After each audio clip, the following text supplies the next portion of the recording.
My name is Maria Santos, and I'm 28 years old. 3 years ago, I was working as a full-time nanny for the Harrison family in Greenwich, Connecticut, earning $45,000 a year while taking online business classes at night. I'd been caring for their 3 children for 2 years, managing their schedules, organizing their activities, and essentially running their household while Mrs. Harrison focused on her real estate career, and Mr. Harrison traveled for his finance job. The turning point in my life came during what was supposed to be a celebration dinner at my Aunt Carmen's house in Stamford. The occasion was my cousin Diego's graduation from business school, and the entire extended Santos family had gathered to congratulate him on landing a job at a consulting firm in Manhattan. I'd spent the entire afternoon cooking for 25 people, making my grandmother's famous mole recipe, preparing fresh tortillas, and creating the elaborate spread that had become my contribution to every family gathering. Cooking had always been my escape and my passion. Even as a child, I'd preferred helping my grandmother in the kitchen to playing with other kids. Over the years, I'd developed my own variations on traditional recipes, experimenting with ingredients and techniques I'd learned from cooking shows and food blogs. Friends and family constantly praised my food, but I'd never considered it more than a hobby. That evening, as everyone gathered around Aunt Carmen's dining room table, the conversation naturally turned to careers and futures. Diego was discussing his consulting position. My cousin Isabella was talking about her promotion at the hospital where she worked as a nurse, and my brother Roberto was describing his plans to open a second location for his auto repair shop. "Maria, what about you?" asked my uncle Fernando, Carmen's husband. "Are you still working as a nanny?" "Yes, I'm still with the Harrison family," I replied, "but I'm also taking business classes online. I'm thinking about maybe starting my own business eventually." The table went quiet for a moment, and I could see family members exchanging glances. Then Aunt Carmen, who had always been the most vocal member of our family, let out a laugh that made my stomach clench. "Oh, Maria," Carmen said, shaking her head with the condescending smile she'd perfected over years of family gatherings. "That's sweet, but let's be realistic. You'll never be more than a babysitter. Some people are meant for bigger things, and some people are meant to take care of other people's children." The words hit me like a physical blow. Around the table, I could see other family members looking uncomfortable, but no one contradicted Carmen's assessment. Even worse, I could see some of them nodding slightly, as if they agreed with her evaluation of my limited potential. "Carmen, that's not fair," said my grandmother Rosa, from her seat at the head of the table. "Maria works very hard, and she's good with children." "I'm not saying she's not good at what she does," Carmen replied. "I'm saying she should accept what she's good at, instead of having unrealistic dreams about running a business. Not everyone can be an entrepreneur." Diego, flush with his recent success, decided to join the conversation. "Aunt Carmen's right, though. Business is really competitive, and you need specific skills and connections to succeed. Maybe Maria should focus on what she's already good at." The implicit message was clear. I was good enough to change diapers and prepare snacks, but not smart enough or capable enough to build something of my own. In their minds, I was destined to remain in a service role, taking care of other people's families because I wasn't qualified to build wealth or success for myself. "What kind of business were you thinking about?" asked Isabella, and I could hear the skepticism in her voice. "I was considering maybe starting a catering company," I said, my voice smaller than I'd intended. "I've always loved cooking, and people seem to enjoy my food." Carmen's laugh was even more dismissive this time. "Maria, catering is incredibly competitive. You'd be competing against established companies with professional kitchens, business relationships, and marketing budgets. You can't just decide to become a caterer because you make good family dinners. Besides," added Diego, "do you have any idea how much capital you'd need to start a food service business? Commercial kitchen space, equipment, insurance, licensing. It's way more complicated than you think." Uncle Fernando nodded in agreement. "Maria, maybe you should think about getting additional training in childcare instead. You could become a professional nanny with better families, make more money doing what you're already good at." The conversation continued for another hour, with various family members offering advice about how I could improve my nannying career while completely dismissing the possibility that I might be capable of anything more ambitious. By the time dinner ended, I felt smaller and more defeated than I had in years. As I drove home to my small apartment that night, Carmen's words echoed in my mind. "She'll never be more than a babysitter." The casual cruelty of her dismissal, combined with the family's general agreement that my dreams were unrealistic, made me question everything I'd been working toward. But by the time I reached my apartment, something had shifted inside me. Instead of feeling defeated, I was starting to feel angry. Angry at Carmen's condescension, angry at my family's lack of faith in my abilities, and angry at myself for allowing their doubts to affect my confidence. I sat in my car for 20 minutes thinking about the dinner I'd prepared for 25 people, The complex flavors, the perfect timing, the way everyone had complimented the food before dismissing the person who had created it. I thought about the business classes I'd been taking, the restaurant management concepts I'd been learning, and the detailed business plan I'd been developing in my spare time. Most of all, I thought about Carmen's smug certainty that I would never amount to anything more than a babysitter.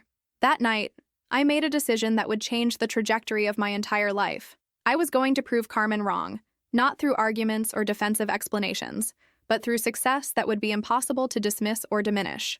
I was going to build a business that would force my family to acknowledge that they had completely underestimated me. And I was going to do it using the cooking skills they had praised but never respected as the foundation for serious entrepreneurial success. Carmen had meant to put me in my place with her cruel assessment of my limitations. Instead, she had given me the motivation I needed to exceed every expectation she and the rest of my family had set for me. Over the next 3 years, I would transform from the nanny they pitied into the successful entrepreneur they had claimed I could never become. And when I was ready, I would host my own dinner party, one that would demonstrate exactly how wrong they had been about my potential. The journey from babysitter to business owner would be more challenging than anything I'd ever attempted. But Carmen's dismissive laughter had given me the fuel I needed to push through every obstacle and setback. She had underestimated me completely, and I was going to make sure she never forgot that mistake. The Monday morning after Carmen's devastating dinner commentary, I walked into the Harrison house with a new sense of purpose that I'd never felt before. As I prepared breakfast for 8-year-old Sophie, 6-year-old James, and 4-year-old Emma, I found myself observing every detail of their kitchen with fresh eyes: the commercial-grade appliances, the spacious prep areas, and the organization systems that made meal preparation efficient even for a busy family. "Maria, you seem different today," said Mrs. Harrison as she grabbed her coffee and reviewed her real estate appointments on her tablet. "More focused, somehow." "I'm just thinking about some projects I want to work on," I replied, plating the children's scrambled eggs with the same attention to presentation that I'd learned from watching professional cooking shows. What I didn't tell Mrs. Harrison was that those projects included a comprehensive business plan that I'd been developing secretly for months. The online business courses I'd been taking had taught me about market analysis, financial planning, and operations management. But Carmen's dismissal had crystallized my determination to actually implement everything I'd been learning. During the children's nap time that afternoon, I opened my laptop and began researching catering companies in Fairfield County. I studied their websites, analyzed their pricing structures, and identified gaps in the market that a new company might be able to fill. What I discovered was both encouraging and daunting. The local catering industry was dominated by a few established companies that charged premium prices for relatively standard menus. More importantly, I noticed that most of these companies focused on corporate events and large social gatherings, while smaller, more personal events, family celebrations, intimate dinner parties, and cultural celebrations seemed to be underserved by the existing market. That evening, I called my former culinary arts instructor from the community college where I'd taken weekend classes 2 years earlier. "Chef Rodriguez, this is Maria Santos. I took your weekend cooking classes a couple of years ago." "Maria, of course I remember you. You had exceptional knife skills and a real understanding of flavor combinations. How have you been?" "I've been working as a nanny, but I'm thinking about starting a catering business. I wanted to ask your advice about the industry and what it would take to succeed." Chef Rodriguez was quiet for a moment before responding. "Maria, catering is a demanding business, but you have the culinary skills to succeed if you're willing to work incredibly hard. The bigger question is whether you have the business skills and the capital to get started. I've been taking business classes online, and I've saved about $15,000 over the past 2 years. Is that enough to start small?" "It's enough to start very small," Chef Rodriguez said, "but you'd need to be smart about how you spend it. Commercial kitchen space is expensive, but there are shared kitchen facilities and food incubator programs that might work for someone just starting out." He gave me the contact information for several commercial kitchen facilities in Connecticut and suggested that I attend the monthly meeting of the Connecticut Catering Association to network with other industry professionals. "Maria, if you're serious about this, you need to start building relationships in the industry. And you need to develop a clear niche, something that differentiates you from the established companies." Over the following weeks, I threw myself into research and planning with an intensity that surprised even me. I visited 3 shared commercial kitchen facilities, spoke with health department officials about licensing requirements, and attended 2 industry networking events where I listened more than I talked, absorbing information about pricing, marketing, and client relations. The breakthrough came when I attended a quinceañera planning meeting with Mrs. Harrison, who was helping her business partner organize the celebration for her daughter. As I listened to the family struggle to find a caterer who understood traditional Mexican cuisine and could accommodate their budget, I realized I'd found my niche. "Excuse me," I said during a pause in the conversation. "I couldn't help but overhear your discussion about catering. I specialize in authentic Mexican cuisine, and I might be able to help with your event." Mrs. Harrison looked surprised. "Maria, I didn't know you were interested in catering." "I've been studying culinary arts and business management," I replied, trying to project more confidence than I felt. "I'd be happy to prepare a tasting menu for you to try." The Quinceañera Planning Committee agreed to let me prepare sample dishes for their next meeting, giving me my first real opportunity to demonstrate my capabilities to potential clients. I spent 3 days planning and preparing a menu that showcased both traditional techniques and my own creative adaptations. Cochinita pibil with handmade tortillas, mole poblano with chocolate undertones that I'd perfected over years of experimentation, and tres leches cake with fresh berry compote. The tasting was a revelation. Not only did the committee love the food, but they were impressed by my presentation, my knowledge of traditional cooking methods, and my ability to explain how each dish could be scaled up for their 150-person celebration. "Maria, this is incredible," said Rosa Martinez, the quinceañera's grandmother. "This is exactly the kind of authentic food we wanted, but every caterer we talked to offered us generic Mexican dishes that had nothing to do with our family's traditions." Mrs. Harrison was equally impressed. "Maria, I had no idea you had this level of culinary skill. This is restaurant-quality food." By the end of the meeting, I had my first catering contract, $4,200 for a quinceañera celebration that would serve 150 people. More importantly, I had validation that my business concept could work and that there was real demand for culturally authentic catering services. That night, I called Chef Rodriguez to share the news. "Congratulations, Maria. That's exactly how successful catering businesses get started, with one great event that leads to word-of-mouth referrals." "Chef, I'm excited but also terrified. This is a much larger event than anything I've ever prepared." "You'll need help," Chef Rodriguez said. "Do you have any connections with other culinary professionals who might be able to assist with prep and service?" Over the next month, I assembled a team of part-time assistants, 2 culinary arts students who needed experience, a former restaurant server who was looking for weekend work, and my neighbor's daughter who had worked in event planning. The quinceañera was scheduled for 3 months away, giving me time to perfect my systems, practice my recipes at scale, and handle all the logistical details that I was learning were crucial to catering success. During this period, I also made a decision that would accelerate my business development. I gave the Harrison family notice that I would be leaving my nanny position in 6 months to focus on my catering company full-time. "Maria, are you sure about this?" Mrs. Harrison asked when I told her about my plans. "Catering is very risky, and you have job security here." "Mrs. Harrison, I appreciate everything this family has done for me, but I need to try to build something of my own. If it doesn't work out, I can always return to childcare, but I have to give this business a real chance." Mrs. Harrison surprised me by offering to be my first official reference and agreeing to let me use their kitchen for small events during my transition period. As word spread about my quinceañera catering, I began receiving inquiries for other events: a baptism celebration, an anniversary party, and 2 family reunion dinners.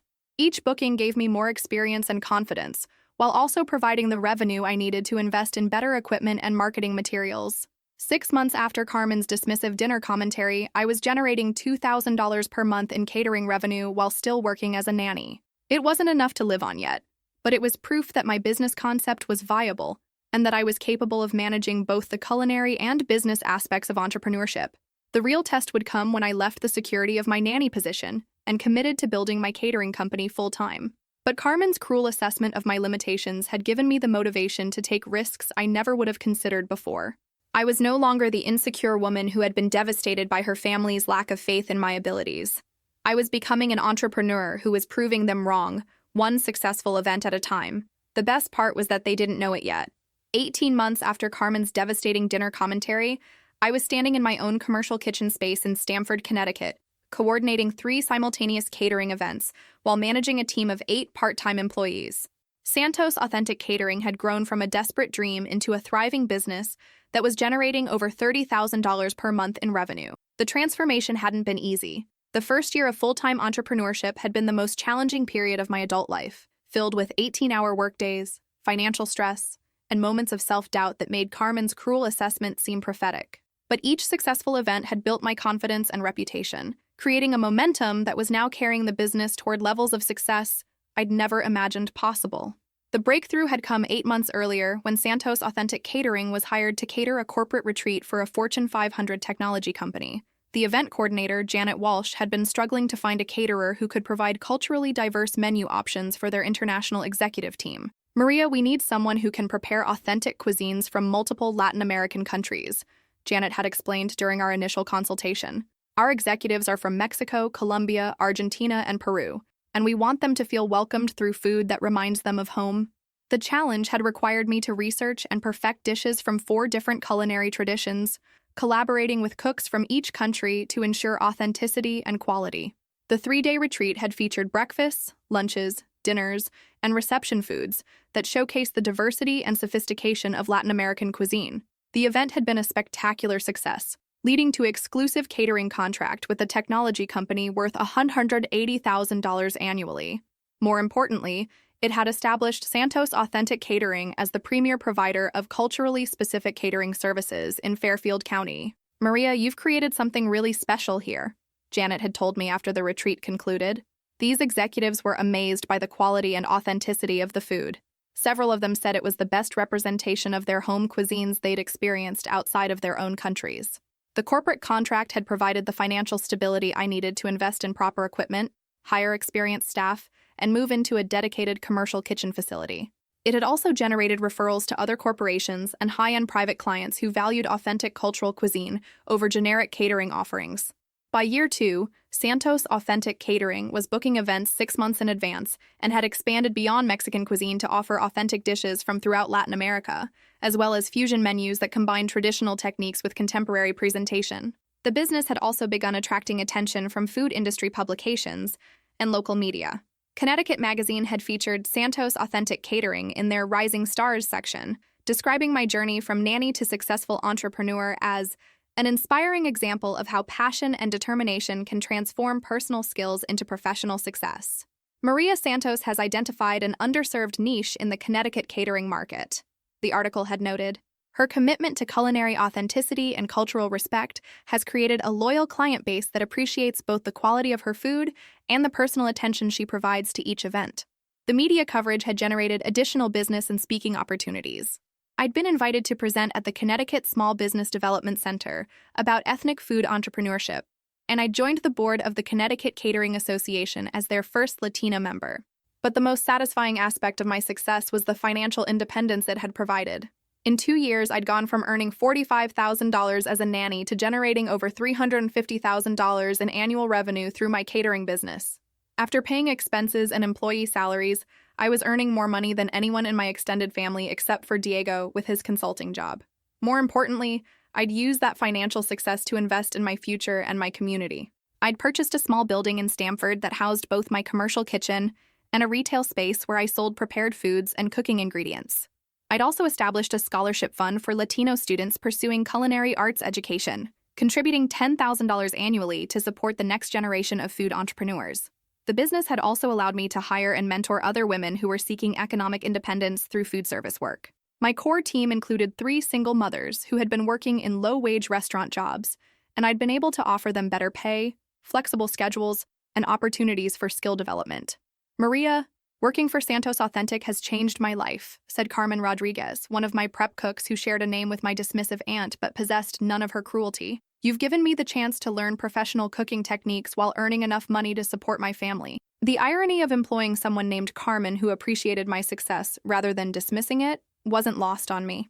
As Santos Authentic Catering approached its 2nd anniversary, I'd begun planning the event that would demonstrate to my family exactly how wrong they had been about my potential. I was going to host a celebration dinner that would showcase both my culinary skills and my business success in a way that would be impossible for them to dismiss or diminish. The invitation list would include everyone who had been present at that devastating dinner 2 years earlier, plus the extended family members who had heard about Carmen's assessment and agreed with her evaluation of my limitations. But this time, instead of cooking in someone else's kitchen as a favor, I would be hosting the event as a successful entrepreneur celebrating her achievements. The menu would feature signature dishes from Santos Authentic Catering, complex, sophisticated foods that demonstrated both technical skill and creative vision. The presentation would include information about my business success, my community involvement, and my plans for future expansion. Most importantly, the event would be held at my own commercial facility, where my family could see the professional kitchen, the organized storage systems, and the business operations that supported my growing enterprise. "Maria, are you sure you want to invite the family members who doubted you?" asked my grandmother Rosa when I told her about my plans. Some of them might feel embarrassed by how wrong they were. "Abuela, I'm not doing this to embarrass anyone," I replied. "I'm doing this to show them who I really am and what I've accomplished. They deserve the chance to see that their assessment of my potential was completely wrong." Rosa smiled with the pride that had sustained me through the darkest moments of my entrepreneurial journey. "Mija, your success speaks for itself, but I think it's good for family to acknowledge when they've misjudged someone they should have supported." The planning process for the celebration dinner became an opportunity to reflect on everything I'd learned during my transformation from nanny to entrepreneur. The business skills I'd developed through online courses and real-world experience, the culinary techniques I'd perfected through practice and professional training, the leadership abilities I'd discovered while managing employees and coordinating complex events. Most importantly, I'd learned that other people's assessments of my potential said more about their limitations than mine. Carmen's cruel dismissal had revealed her own narrow thinking rather than any inherent deficiency in my capabilities. As I finalized the menu and logistics for the family celebration, I felt a sense of anticipation that was completely different from the anxiety I'd experienced during that first devastating dinner. This time, I would be in control of the narrative, demonstrating my success through actions rather than defending my dreams through words. Carmen and the rest of my family were about to discover that the babysitter they had dismissed so casually had become an entrepreneur whose success exceeded anything they had imagined possible. The dinner invitation I was preparing would be more than just a social gathering. It would be a formal announcement that Maria Santos had arrived as a force in both the culinary world and the business community. And this time, Carmen would be eating her words along with my food. The invitation I sent to my extended family was elegantly designed on Santos Authentic Catering letterhead, with gold foil accents that conveyed both professionalism and celebration. The message was carefully crafted to intrigue without revealing the full scope of what I'd accomplished. "Santos family, you are cordially invited to celebrate the second anniversary of Santos Authentic Catering with an evening of fine dining and family fellowship. Join us for a 7-course tasting menu featuring signature dishes from our award-winning catering company. Saturday, October 15th, 6 p.m. at Santos Authentic Catering Facility, 247 Harbor View Drive, Stamford. RSVP requested. With love and gratitude, Maria Santos, owner and executive chef." The responses had been mixed. Grandmother Rosa had called immediately to express her pride and excitement. My brother Roberto had responded enthusiastically, saying he'd always believed in my potential. But several family members, including Carmen, had seemed confused by the invitation's formal tone and the reference to an award-winning catering company. "Maria, honey, what exactly is this dinner about?" Carmen had asked when she called to RSVP. "Are you working for a catering company now instead of being a nanny?" "You'll understand everything when you arrive," I'd replied, savoring the anticipation of her shock when she discovered the truth. The week leading up to the dinner had been intensive preparation. I'd worked with my team to create a menu that would showcase the range and sophistication of Santos Authentic Catering while honoring the traditional flavors that had launched my success. Each course was designed to tell part of my story while demonstrating the culinary excellence that had attracted high-end clients throughout Connecticut. The evening began with guests arriving at my commercial facility in Stamford, where I'd transformed the main prep area into an elegant dining space. String lights and table linens softened the industrial aesthetic, while professional floral arrangements added warmth and sophistication. The open kitchen concept allowed guests to see the commercial equipment and organized systems that supported my business operations. "Maria, this place is incredible," said Isabella as she took in the scale and professionalism of the facility. "I had no idea you were running such a sophisticated operation." Carmen arrived 20 minutes late, accompanied by Uncle Fernando and their adult son, Miguel. Her expression was confused as she surveyed the commercial kitchen and professional setup. "Maria, whose facility is this?" Carmen asked, apparently assuming I was borrowing the space for the event. "This is my kitchen," I replied, enjoying the moment of revelation. "Santos Authentic Catering is my company. I'm the owner and executive chef." The shock on Carmen's face was everything I'd hoped for and more. Her mouth literally fell open as she processed the implications of what I'd just told her. "Your company? But you were a nanny. How did you? Let me show everyone around before we begin dinner," I said, taking control of the conversation before Carmen could continue her stammering questions. I led the group through my facility, explaining the different stations, the specialized equipment, and the workflow systems that allowed my team to handle multiple events simultaneously. The tour included my office area, where I displayed newspaper clippings, magazine articles, and certificates of achievement that documented my business success. Santos Authentic Catering has provided services for over 300 events in the past 2 years, I explained as the group examined photos of elaborate wedding receptions, corporate retreats, and cultural celebrations. We specialize in authentic Latin American cuisine and have become the preferred caterer for Fortune 500 companies, high-end private events, and cultural organizations throughout Fairfield County. Diego studied the framed Connecticut magazine article that featured my business. Maria, this says you're generating over $350,000 in annual revenue. Is that accurate? That was last year's figure, I replied. We're projecting $480,000 for this year, and we're already booking events for next spring. The numbers had a visible impact on everyone present. Even Uncle Fernando, who rarely showed enthusiasm about anything, looked impressed by the scale of what I'd accomplished. But Carmen was still struggling to process the transformation. Maria, I don't understand. 2 years ago, you were working as a babysitter. How did you possibly build all of this? 2 years ago, you told me I'd never be more than a babysitter, I replied, my voice calm but pointed. You said I should accept my limitations instead of having unrealistic dreams about running a business. The reminder of her cruel assessment created uncomfortable silence among the family members who had been present at that devastating dinner. I decided to prove you wrong, I continued. Everything you see here, the business, the success, the recognition, came from the unrealistic dreams you dismissed so casually. As we returned to the dining area, I presented each guest with a portfolio that detailed Santos Authentic Catering's achievement, client testimonials, financial growth charts, industry awards, and media coverage. The documentation was thorough and professional, leaving no room for anyone to diminish or dismiss what I'd accomplished. Ladies and gentlemen, I said, raising a glass of the premium tequila I'd imported specifically for the evening, welcome to Santos Authentic Catering, where dreams that others call unrealistic become realities that exceed all expectations. The 7-course dinner that followed was a masterpiece of culinary storytelling. Each dish represented a different aspect of my journey from dismissed nanny to successful entrepreneur, accompanied by explanations of the techniques, ingredients, and cultural significance behind the food. The first course was a deconstructed version of my grandmother's mole recipe, the same dish I'd prepared for that devastating family dinner 2 years earlier, but elevated with professional presentation and contemporary plating techniques. This mole represents my roots and my respect for traditional cooking methods, I explained as guests savored the complex flavors.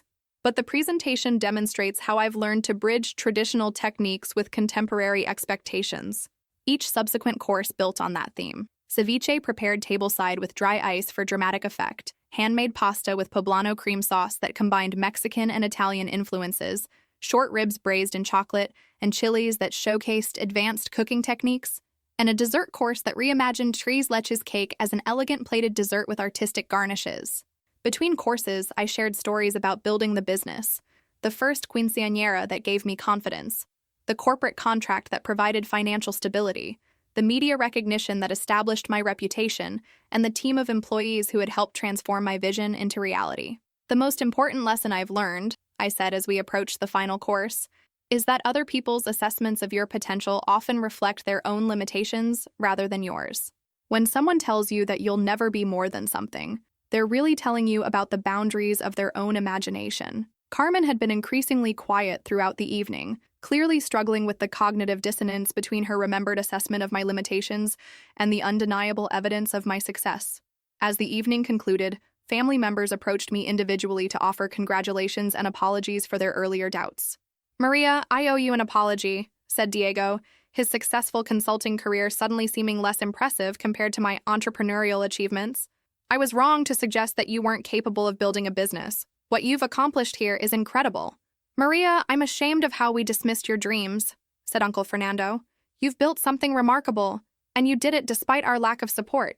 But the most significant moment came when Carmen approached me as other family members were preparing to leave. Maria, she said, her voice smaller than I'd ever heard it. I need to apologize for what I said 2 years ago. I was wrong about you, wrong about your potential, and wrong to be so dismissive of your dreams. Carmen, your assessment motivated me to prove you wrong, I replied. In a way, your doubt became the fuel for my success.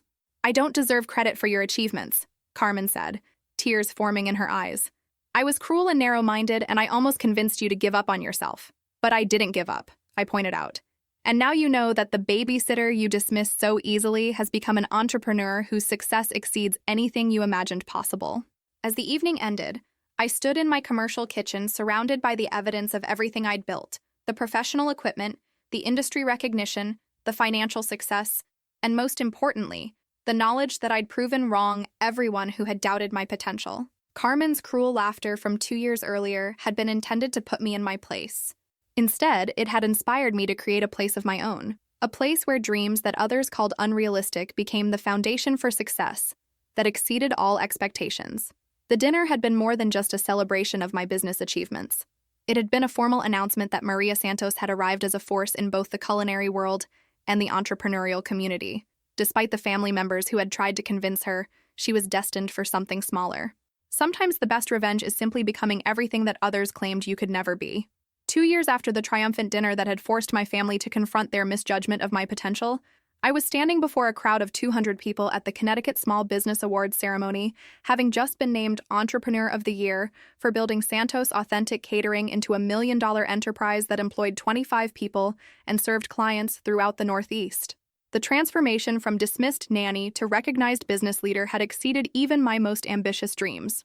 Santos Authentic Catering now operated 3 commercial kitchen facilities, had launched a line of packaged foods sold in Whole Foods markets throughout Connecticut and New York, and had recently signed a consulting agreement to help other ethnic food entrepreneurs develop their own catering businesses. 4 years ago, I was told by a family member that I would never be more than a babysitter, I said during my acceptance speech, looking out at an audience that included business leaders, government officials, and media representatives.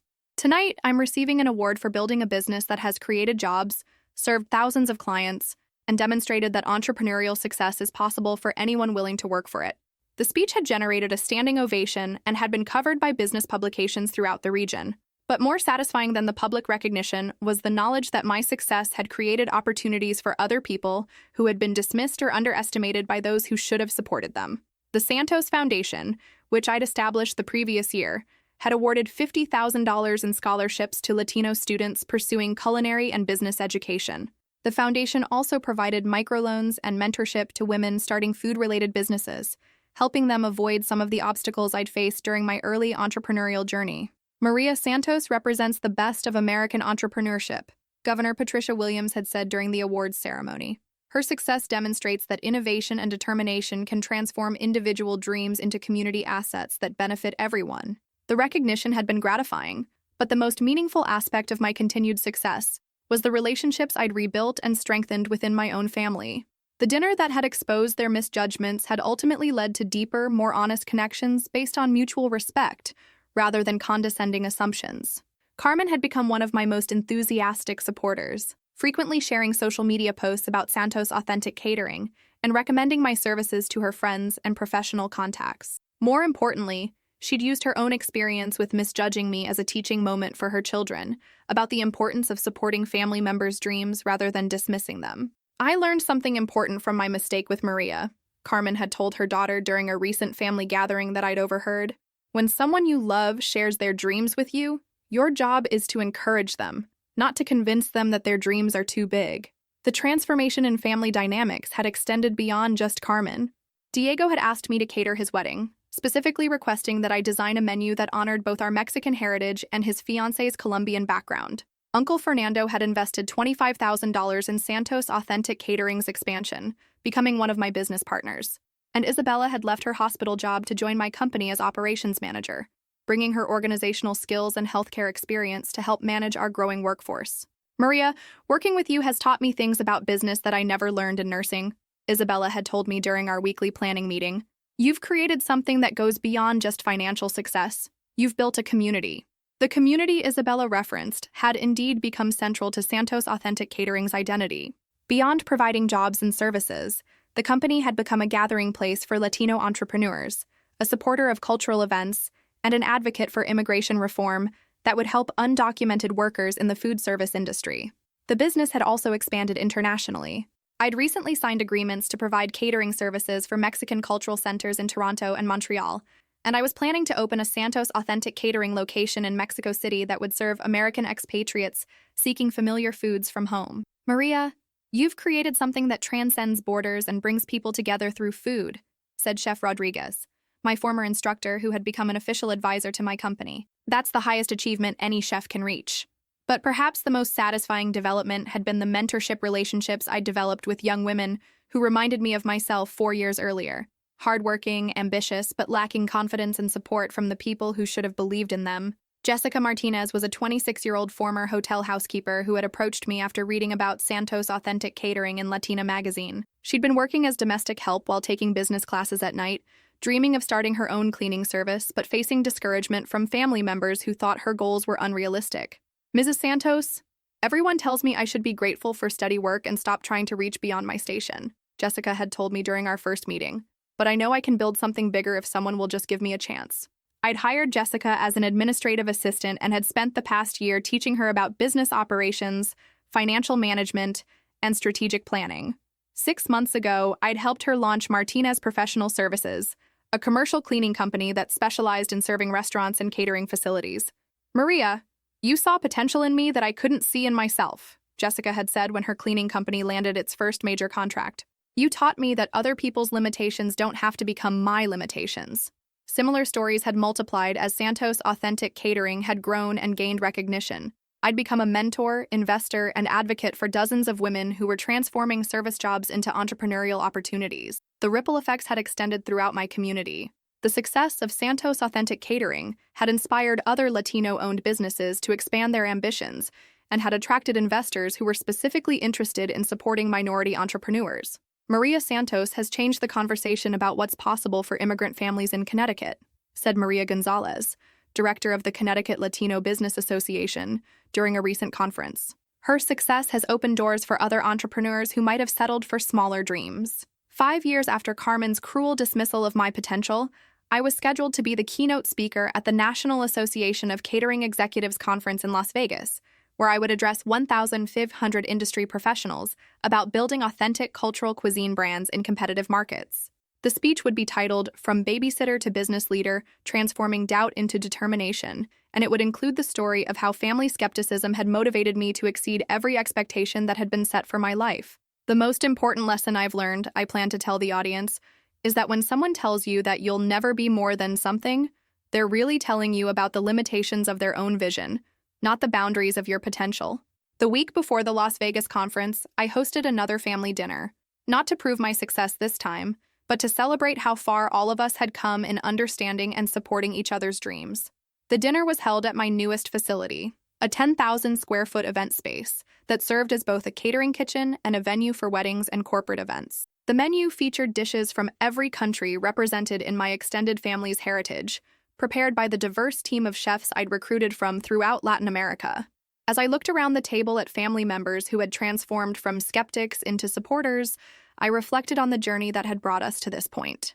Carmen's cruel laughter had been intended to diminish my dreams, but it had ultimately forced me to develop the resilience and determination that had made those dreams reality. "Maria, we're so proud of everything you've accomplished," said my grandmother Rosa, now 91 years old, but still sharp enough to understand the full scope of what I'd built. "But I'm most proud that you've used your success to help other people achieve their dreams too." "Abuela, that's the most important part," I replied. "Success that only benefits yourself isn't really success, it's just accumulation. Real success creates opportunities for other people to discover their own potential." Carmen raised her glass in a toast that acknowledged both her past mistakes and her current admiration. "To Maria, who proved that family doubt can become family inspiration when someone is strong enough to turn criticism into motivation." As the evening concluded, I stood in my event space surrounded by the evidence of everything I'd built: the thriving business, the support of employees, the industry recognition, and most importantly, the family relationships that had been strengthened through honesty about past misjudgments and current respect for achieved success. The girl who had been dismissed as destined to be never more than a babysitter had become a woman whose achievements exceeded anything her critics had imagined possible. But more significantly, she had become someone who used her platform to ensure that other dismissed dreamers had the support and opportunities she had been forced to create for herself. Carmen's cruel assessment had been intended to put me in my place. Instead, it had inspired me to create a place where dreams that others called unrealistic could flourish into realities that transformed entire communities.